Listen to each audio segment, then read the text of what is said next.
अस्सलामुअलैकुम वरहमतुल्लाहि वबरकातुहू। बिस्मिल्लाहिर्रहमानिर्रहीम। अस्सलातु वस्सलामु अलैका या रसूलल्लाह व अला आलिका वस्सहाबिका या हबीबल्लाह। अस्सलातु वस्सलामु अलैका या नबी अल्लाह व अला आलिका वस्सहाबिका या रहमतल लिल आलमीन। आज का जो मेरा मौजू और टॉपिक है वो बेटी के बारे में है। ठीक है, आज मैं आपको बेटी की बरकत बताऊंगी और उसके दिल में अपने वालिदैन की मोहब्बत को ज़ाहिर करूंगी। ठीक है, इंशाल्लाह बहुत ही मज़े का और बहुत ही इंटरेस्टिंग आज मैं आपको एक वाक़या सुनाने वाली हूँ। वीडियो को पूरा देखिएगा, स्किप नहीं कीजिएगा। और जो चैनल में फ़र्स्ट बार है उनके आगे दरख्वास्त है कि आप चैनल को सब्सक्राइब और बेल नोटिफिकेशन को ऑन रखा करें ताकि मेरा हर पैगाम आप तक भी पहुँच सके। और वीडियो पसंद आए तो इसको लाइक और शेयर लाजमी कीजिएगा। ठीक है, आइए अपने मौजू की तरफ आती हूँ। आपको सुनाती हूँ एक बहुत ही प्यारा वाक़या। एक दफ़ा का जिक्र है कि एक आदमी था जो मुसलमान था और बहुत ही सच्चा पक्का ईमानदार और खुश अखलाक आदमी था। ठीक है, अचानक ही अल्लाह ताला की तरफ से उसका वक्त निज़ा आ जाता है, वो फौत हो जाता है। अब उसकी एक बेटी थी और 4 बेटे थे। अब घर में जब बाप की वफ़ात हो जाए तो फिर बच्चों के लिए तो बड़े सदमे का होता है। तो बेटे भी रो रहे थे, बेटी भी रो रही थी, भाई भी थे उस आदमी के, उसकी बीवी भी थी, सारे रिश्तेदार दोस्त अहबाब सारे मौजूद थे। तो अब बेटे अपने बाप को गुस्ल देते हैं, जनाजे के लिए कब्रिस्तान लेके जाते हैं।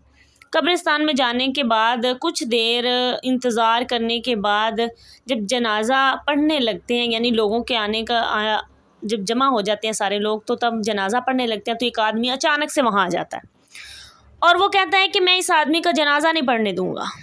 जब बेटों और भाइयों ने आगे होकर पूछा भाई क्यों, उस आदमी ने कहा कि इस शख्स ने जो फौत हो गया है, इस शख्स ने मेरा कर्ज़ा देना था।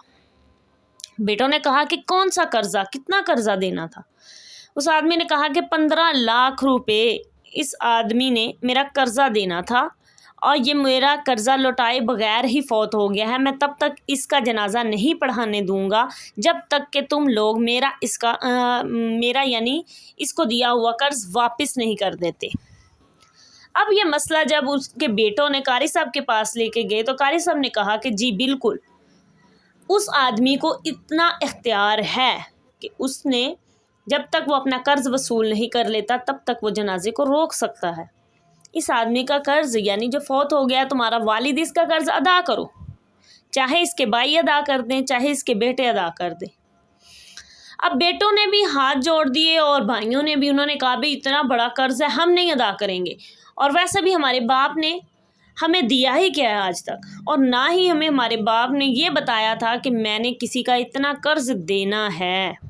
और अगर हमारे बाप ने इससे कर्ज़ लिया भी है तो वो कर्ज़ हमारे बाप ने इतना बड़ा लेकर किस पे खर्च किया है, हम नहीं अदा करेंगे, चाहे तुम सारा दिन हमारे बाप के जनाजे को रोक के रखो।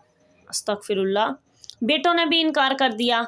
अब उस आदमी ने, उस जो आदमी फौत हुआ था, उसके भाइयों से कहा, उसके भाइयों ने कहा जब बेटे ही पीछे हट गए हैं तो हम कौन होते हैं आगे आने वाले, और वैसे भी उसकी विरासत के जो हकदार वो बेटे थे और अब उसके कर्ज उतारने के भी हकदार वही हैं, तो हम क्यों उतारें। सब ने इनकार कर दिया। जब ये बात घूम कर मतलब वहाँ से कब्रिस्तान से घर पहुँची और ये आवाज़ उस बेटी के कान में पहुँची जो उस आदमी की बेटी थी, उसे पता चला कि भाई किसी आदमी ने तुम्हारे बाप के जनाजे को रोक दिया है और उसने कहा है कि मैं तब तक तुम्हारे बाप का जनाजा नहीं पढ़ने दूंगा जब तक कि उसका कर्ज ना अदा कर दिया जाए।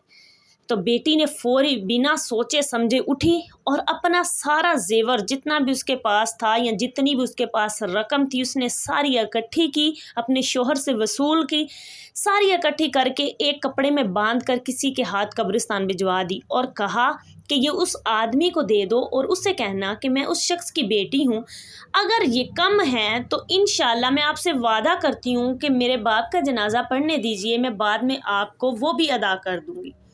ये बात सुनकर उस आदमी की आंखों में आंसू आ गए और उसने खुशी से कहा कि मैंने इस आदमी से 15 लाख लेने नहीं थे, बल्कि मैंने इस आदमी के 15 लाख रुपए देने थे और ये मुझे बताए बगैर ही फौत हो गया कि ये मैं किसे दूं, और आज मैं ये देखने आया था कि इसका बेहतर हकदार कौन है। तो मुझे पता चला कि इसका बेहतर हकदार ना बेटे हैं ना भाई हैं, बल्कि वो बेटी है जो घर में मौजूद है, जिसे अपने बाप की इतने ख्याल। بہت شکریہ. اللہ حافظ. ویڈیو پسند آئے تو لائک ضرور کیجیے گا.